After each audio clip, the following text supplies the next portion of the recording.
Salut tout le monde, on se retrouve aujourd'hui pour l'update lecture qui commence donc pour le Cocooning Autumnal Challenge de Candy Shy. Je vais donc vous présenter mes 3 premières lectures du challenge qui, ma foi, je suis étonnée. Alors je sais pas si j'ai bien choisi, si c'était le bon moment pour les lire, mais en tout cas, j'ai eu de très très bonnes lectures. Donc on est parti. Alors j'ai voulu commencer le challenge en douceur en me disant ce sera une lecture rapide, simple et toute tranquille. J'ai donc lu une BD qui est donc le tome 1 de Mamet, Ange et Pigeon de Nob, donc aux éditions Glénat, et j'ai passé un super bon moment. C'est tout doux, c'est tout mignon, et en même temps des fois bon, on a des petites rudesses de la vie de personnes, on va pas dire que âgées, hein, classiques, mais ouais c'était, je sais pas, je trouvais ça très très drôle et les dessins étaient plutôt, hop là je sais pas si vous voyez bien, était plutôt sympa, voilà, c'est vraiment cool et je me dis que bizarrement en fait quand je serai plus âgée, j'aimerais être un peu comme Mamet et garder mon âme d'enfant parce qu'en fait c'est ça, on va dire que Mamet c'est pas une mamie comme les autres puisque ben il lui arrive beaucoup de gaffes, ses amis sont hautes en couleur et elle aussi et du coup c'est ça qui a donné un petit peps à la BD, c'est que voilà Mamet est un personnage spécial, ça fait du bien, c'est une lecture très rapide, j'ai pas grand chose à en dire à part que voilà j'ai passé un très bon moment. Et que j'ai hâte du coup de lire la suite. Bon, ce sera forcément l'année prochaine puisque je n'achète plus rien de toute l'année. Mais ouais, franchement c'est une BD que je vais forcément continuer, ça fait du bien. Hein, c'est un petit bonbon, c'est vraiment génial. Ensuite j'ai voulu rester sur quelque chose que je savais que j'allais aimer, j'ai donc pris une suite de livres qui est donc le tome 2 de Jacabi de William Writer aux éditions Bayard, donc sur les traces de la bête. Vous savez que j'avais adoré vraiment le tome 1, ça avait été une très grande surprise parce que je m'attendais pas du tout à ça. Donc dans ce tome 2 on retrouve encore une fois Jacabi et Abigail qui forment maintenant un duo. Donc Jacabi est toujours aussi loufoque, hein, forcément, même si on s'habitue au personnage, il arrive toujours à me surprendre en sortant un truc à ce moment-là, ou en disant quelque chose auquel on ne s'attendait absolument pas, ou en faisant quelque chose auquel on ne s'attendait absolument pas, qui paraît forcément pour lui tout à fait normal. Et donc on a Abigail qui est là un peu pour elle, oh, calmer les choses, voilà, quoi, elle a les pieds sur terre, mais en même temps elle a aussi des rêves, voilà, un petit peu à réaliser. Et dans celui-ci justement, il y a peut-être un de ses rêves qu'elle peut réaliser, puisque à la base mon père est archéologue et voilà, elle voulait suivre ses traces, tout simplement, et bah là, il y a des chances pour que voilà, elle y arrive un peu dans ce tome-ci. J'ai beaucoup aimé, ça commence très simplement, mais en même temps c'est déjà très drôle finalement. On commence par une petite enquête, et du petit ça devient genre énorme.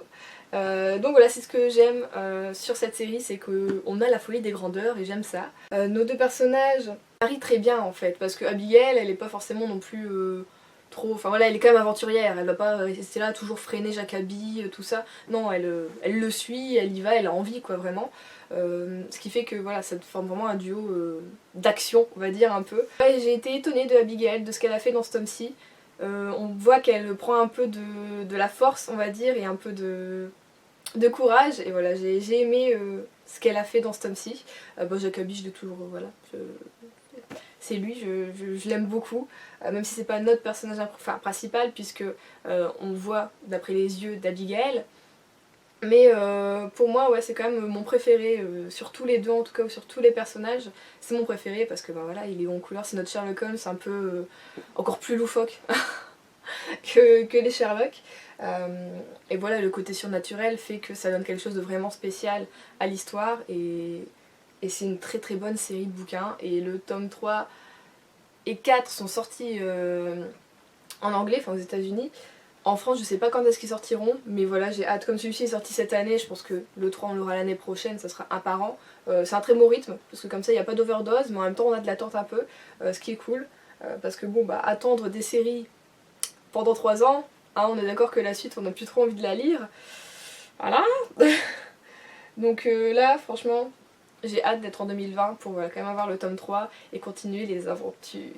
Parce que bon, à la fin, on a un petit truc, un petit cliffhanger, on a envie d'y aller parce que ça va être une enquête vraiment importante pour notre petit groupe. Et du coup, j'ai hâte. Après ça, je suis partie dans un roman somme toute classique mais qui était plutôt petit. J'ai pris Frappe-toi le cœur de Amélie Nothomb aux éditions Albin Michel, roman. Alors sur celui-ci, quand je vous l'ai présenté, je vous ai dit que j'avais... c'est plus d'un an, je crois que je l'avais dans ma palle, enfin je l'ai depuis qu'il est sorti, donc ça fait beaucoup plus d'un an. Voilà, j'avais eu envie, en voyant la couverture et le titre m'avait justement frappé. Mais après je l'avais remis dans ma bibliothèque parce que il n'y a absolument pas de résumé. Donc je savais pas du tout de quoi ça allait parler et donc là je me suis dit vas-y Juliette fonce, de toute façon c'est écrit gros, les pages sont grosses également, t'en as moins de 200, voilà quoi, pour le challenge c'est parfait. Donc quand je l'ai ouvert, j'ai eu du mal à m'arrêter en fait. J'ai retrouvé la Amélie Nothomb que j'ai aimée par exemple dans Petroni, qu'elle avait, donc qui est plus fictif, là on est aussi sur de la fiction hein, mais dans Petroni elle était quand même dedans on va dire, là elle y est pas du tout. Et je savais pas trop à quoi m'attendre et en fait à chaque fois j'étais choquée, plus je tournais les pages plus j'étais choquée. C'est dur de vous en parler parce que j'ai pas trop envie de vous spoiler si vous avez envie de le lire ou si vous n'avez pas encore lu comme moi, si vous êtes en retard comme d'habitude, et si vous aimez les Amélie Nothomb. Mais en tout cas voilà, si vous aimez les Amélie Nothomb, bah, je peux que vous le conseiller celui-ci. Il est criant de vérité sur des situations familiales et en même temps très étonnant parce qu'il y a des choses que moi je me dis que c'est pas possible qu'une mère puisse agir comme ça envers son enfant ou puisse ressentir ça pour son enfant.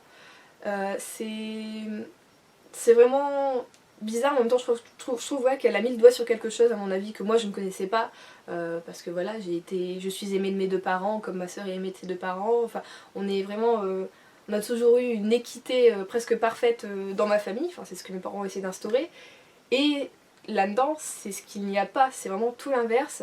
Vous voyez un peu le sujet, sans trop mettre le doigt dessus non plus. C'était spécial, je pense que ouais, il me marquera très très longtemps. Et je le mets franchement presque à la même hauteur que Petroni. Enfin, si on parle du Amélie Nothomb, hein, évidemment. Ouais, je pense qu'il est forcément dans mon top 3 des Amélie Nothomb. Et il est vraiment très très spécial. Et d'ailleurs, quand je l'ai refermé, j'ai envoyé un message à ma soeur en me disant dès que je fais la chronique sur ma chaîne, je te le donne parce que tu vas adorer. Et enfin j'espère qu'elle va adorer parce que moi j'ai beaucoup aimé. C'est pas quelque chose de joyeux c'est sûr, mais c'est très touchant, c'est particulier, je sais pas, j'ai ressenti énormément de choses avec ce bouquin. Je suis sentie vraiment concernée et vraiment avec Diane en fait dans son histoire. Des fois je me suis mise à sa place, même pas que des fois en fait, comme j'ai beaucoup d'empathie j'étais tout le temps à sa place et j'avais envie des fois de pleurer. Je me suis retenue parce que je l'ai lu en public. Mais voilà, moi qui ai toujours du mal à rentrer dans une histoire quand je lis, bah là j'ai lu dans ma voiture en attendant mon papa que j'avais conduit à un rendez-vous médical et voilà quoi, d'habitude je suis toujours à regarder s'il y a des passants, enfin voilà une vraie girouette, même quand je lis, enfin voilà quand je lis. Et là en fait non, j'étais totalement dedans et même mon père m'a fait flipper en rentrant dans la voiture quoi, donc c'est pour dire j'étais vraiment dedans quoi. Je sais pas quoi dire dessus, juste que c'était vraiment fou, c'était bien et c'était en même temps triste et touchant à la fois. Et enfin voilà, c'est à lire en fait, tout simplement, c'est à lire.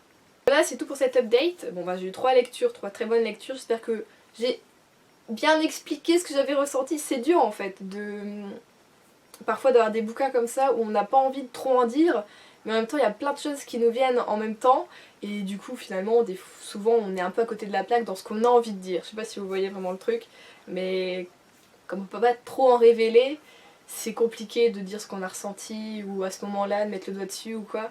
Enfin mais en tout cas voilà, j'espère que vous avez compris mon sentiment pour, pour ces œuvres. En tout cas j'espère que si vous faites des challenges de cet automne, que ça se passe bien pour vous également, que vous avez très bonne lecture et que bah, vous stagnez pas trop comme moi j'ai pu le faire l'année dernière par exemple. En tout cas bah voilà, je vous souhaite de très bonnes lectures et je vous dis à la semaine prochaine. Bisous.